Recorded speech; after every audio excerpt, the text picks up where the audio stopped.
Exercise 5.7 start कराएंगे। पीछे आप लोगों को हम बाकी सब एक्सरसाइज 5.6 कंप्लीट करा चुके हैं। इसमें ये कह रहा है कि द्वितीय कोटि का अवकलज क्या है। इससे पहले हम लोग पढ़े थे पैरामेट्रिक फंक्शन, ठीक है। और इसमें क्या है, सेकेंड ऑर्डर डेरिवेटिव, द्वितीय कोटि का अवकलज। तो ये बहुत ही आसान चैप्टर है, इसमें कुछ नहीं करना है, बस थोड़ा सा आप लोग को समझना है कि द्वितीय कोटि का अवकलज किसे कहते हैं। तो एक लाइन में जान लीजिए कि द्वितीय कोटि का अवकलज किसे कहते हैं और क्या होता है। द्वितीय कोटि का अवकलज जब किसी फंक्शन का दो बार डिफरेंशिएशन कराया जाता है तो उसी को हम लोग द्वितीय कोटि का अवकलज कहते हैं। जैसे मान लीजिए कोई फंक्शन y है तो एक बार अगर हम लोग उसको डिफरेंशिएट कराते हैं तो उसको dy बाई dx के रूप में लिखते हैं। फिर अगर जो उसका dy बाई dx आ गया और फिर हम उसको डिफरेंशिएट कराएंगे तो वही जो मिलेगा d2 by dx square, d2y by dx square, तो वही हम लोग का द्वितीय कोटि का फंक्शन हो जाएगा, द्वितीय कोटि का अवकलन हो जाएगा, ठीक है। और द्वितीय कोटि का अवकलन तभी संभव है जब जो dy बाई dx है वो अवकलनीय होना चाहिए, डिफरेंशिएबल होना चाहिए। डिफरेंशिएबल मतलब ऐसा होना चाहिए कि उसका फिर दोबारा डिफरेंशिएशन हो सके, ठीक है। जैसे सपोज दैट आप लोगों को हम बता रहे हैं यहाँ पर एग्जांपल के तौर पे कि मतलब इसको कैसे समझिएगा। तो हम मान लेते हैं y इजकल टू कोई फंक्शन है, y इजकल टू fx, क्या है, y इजकल टू कोई फंक्शन हम लोगों को दिया हुआ है fx, ठीक है। तो अगर हम लोग इसको डिफरेंशिएट कराते हैं तो ये फर्स्ट बार में तो dy बाई dx प्रथम कोटि का अगर कराते हैं फर्स्ट ऑर्डर में तो dy बाई dx और d बाई dx और ये हम लोग का हो जाता है fx, क्लियर है। तो जब हम लोग इसको fx को डिफरेंशिएट कराएंगे तो देखिए हम लोग को क्या मिलेगा, dy by dx equal to f dash x।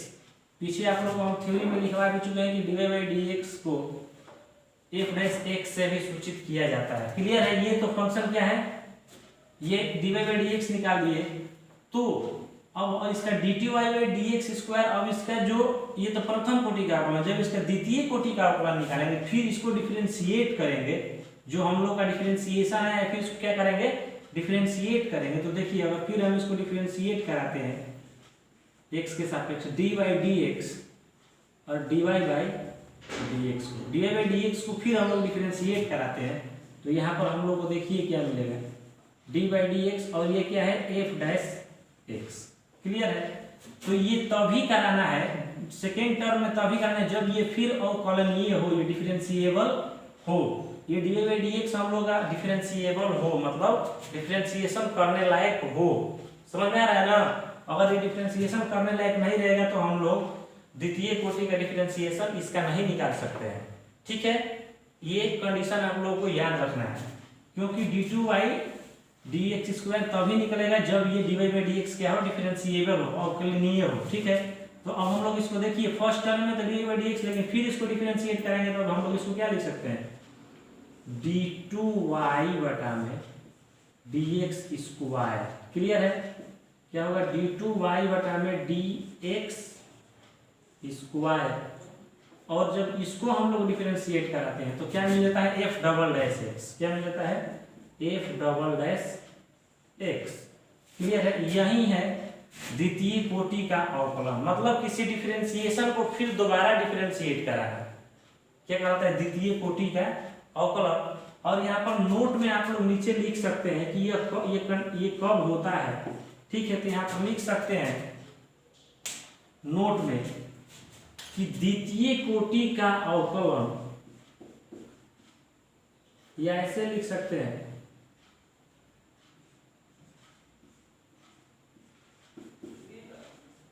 द्वितीय कोटि का अवकलन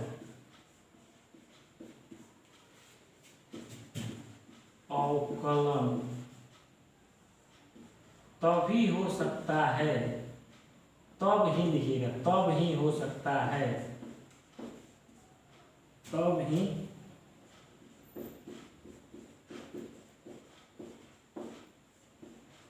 हो सकता है जब dy बाई डी एक्स अवकलनीय हो, अवकलनीय हो, यानी dy बाई डी एक्स क्या होना चाहिए, डिफरेंशिएबल होना चाहिए। जब द्वितीय कोटि के अवकलन को किस से सूचित किया जाता है, यहाँ पर हम लोग लिख सकते हैं कि द्वितीय कोटि के अवकलन को, द्वितीय कोटि के अवकलन को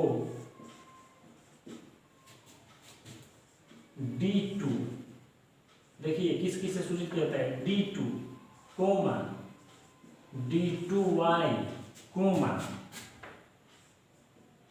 f double dash x comma f double dash, ठीक है, f डबल डैश और कोमा d2y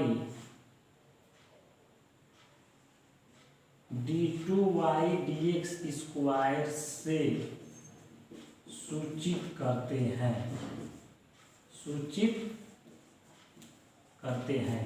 मतलब इसको सूचित करने के लिए द्वितीय कोटि के अवकलन को d2y f double dash x f double dash और d2y dx स्क्वायर से सूचित किया जाता है। इसको मतलब कहीं कहीं पर ये भी दे दिया जाएगा, ये भी दे दिया जाएगा कि निकाले, या पूछ देगा f डबल डैश x निकाले, या केवल पूछ देगा f डबल डैश निकाले, या पूछ देगा d2y dx स्क्वायर निकाले। मतलब इसको 3-4 तरीके से लिखा जाता है और आप लोग समझ ही गए हैं कि किसको कहा जाता है द्वितीय कोटि का अवकलन। जब किसी अवकलित फंक्शन को फिर दोबारा अवकलित कराया जाए, अवकलन कराया जाए, उसी को द्वितीय कोटि का अवकलन कहा जाता है। और यह तभी संभव है जब dy बाई डी एक्स यानी प्रथम कोटि का अवकलन अवकलनीय हो, ठीक है। इसको उतार लीजिए। अब इसके बाद हम लोग इसका देखेंगे मैथ एक्सरसाइज स्टार्ट करेंगे, ठीक है, उतार लीजिए। अब आते हैं एक्सरसाइज 5.7 का क्वेश्चन नंबर देख रहे हैं। प्रश्न 1 से 10 तक में दिए गए फलनों को द्वितीय कोटि के अवकलज ज्ञात कीजिए, ठीक है। तो इसमें कुछ नहीं करना है, जैसे हम लोग डिफरेंशिएशन निकालते हैं, पहले dy बाई dx निकालते हैं, उसी तरह निकालेंगे इसको। तो सबसे पहले इसको हम लोग सोल्व कराएंगे, ठीक है। तो सोल्व कराते हैं तो इस फंक्शन को हम लोग क्या मानेंगे, तो y क्या मानेंगे, y इक्वल टू क्या मानेंगे, x square plus 3x plus 2। Clear है। अब इसको x के सापेक्ष हम लोग अवकलन कराते थे कि नहीं, कराते हैं पीछे। तो जब x के सापेक्ष कराते हैं dy बाई क्या हो जाएगा, dx equal to dy by dx into x square plus 3x plus 2। Clear है। अब यहाँ पर देखिए हम लोग जब इसको डिफरेंशिएट कराएंगे तो क्या निकल कर आएगा, dy by dx equal to x square का डिफरेंशिएशन क्या होगा हम लोगों का, x स्क्वायर का क्या होगा बच्चों, तो 2x, ठीक है। और 3x का हम लोगों क्या हो जाएगा 3, और जब ये कांस्टेंट है 2 है तो 2 का क्या मिल जाएगा हम लोगों को 0। क्लियर है। अब हम लोग को सेकेंड ऑर्डर के डेरिवेटिव करानी है, किसकी करानी है, सेकेंड ऑर्डर की, ठीक है। तो यहाँ पर जब सेकेंड ऑर्डर के डेरिवेटिव करानी है तो देखिए यहाँ पर हम लोग का फॉर्मूला क्या लग जाएगा, अब इसको डिफरेंशिएट कराएंगे तो ये हम लोग का हो जाएगा डी स्क्वायर वाई बटा में dx square equal to D by D X. और इसको हम लोग डिफरेंशिएट कराएंगे तो ये हो जाएगा 2x और 0 की कोई वैल्यू नहीं तो 0 को छोड़ देंगे +3, ठीक है। अब देखिए कितना आएगा हम लोगों का, डी स्क्वायर वाई ऐसे लिखा जाता है d2y बटा में dx स्क्वायर इक्वल टू, अब देखिए डिफरेंशिएट करेंगे हम लोग को 2x का क्या मिलेगा हम लोगों को, तो 2x का 2 और 3 का क्या मिल जाएगा 0। तो हम लोग का यही आंसर हो जाएगा। देखिए कितना आसान है, d2y बटा में dx स्क्वायर इक्वल टू 2, या इसको आप लोग f डबल डैश x भी बोल सकते हैं, f double dash x equal to जो लिखना होगा लिख सकते हैं। यही आप लोग का क्या होगा आंसर उतार लीजिए। इसके बाद देखा जाएगा नेक्स्ट क्वेश्चन, क्वेश्चन नंबर 2।